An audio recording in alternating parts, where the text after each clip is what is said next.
Hi friends, welcome to Janaki kitchen crafts.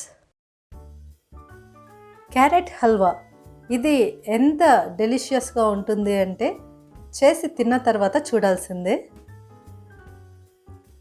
దీన్ని తయారు చేయటం కోసం నార్మల్ క్యారెట్ అయినా యూస్ చేయొచ్చు, లేదంటే ఢిల్లీ క్యారెట్స్ ఉంటాయి కదా రెడ్ కలర్లో, అదైనా కూడా యూస్ చేయొచ్చు. మొదట క్యారెట్ని పీల్ చేసి దాన్ని తురుముకొని ఉంచాలి. దీనికి స్వీట్నెస్ చాలా తక్కువ అవసరం పడుతుంది.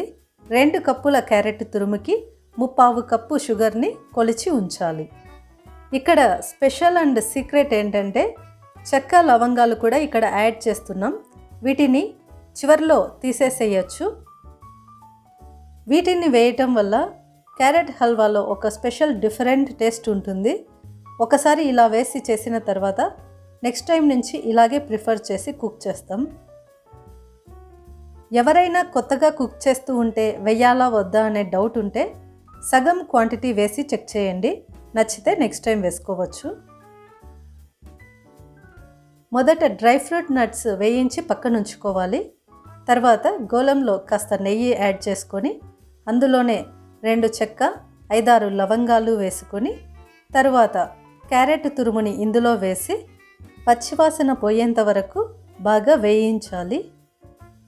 తరువాత 1/2 లీటరు చిక్కటి పాలు పోసి బాగా ఉడికి పాలు సగమైన తరువాత అందులో షుగర్ని యాడ్ చేసుకొని బాగా దగ్గర పడేంత వరకు మిక్స్ చేయాలి. ఇలాగా పాలు వేసి కుక్ చేయటం వల్ల మంచి టేస్ట్ ఉంటుంది. కొంతమంది కొద్దిగా పాలు వేసి ఉడికించి చివర్లో కోవా కలుపుకుంటారు. అలా అయినా కూడా చేయొచ్చు. ఈ హల్వా కుక్ అయిన తరువాత ఇందులో కోవా పలుకులు ఉన్నాయి, కాకపోతే వీడియోలో క్లారిటీగా కనిపించట్లేదు. సేమ్ ఇదే ప్రాసెస్ని పాలు లేకుండా కూడా చేయొచ్చు.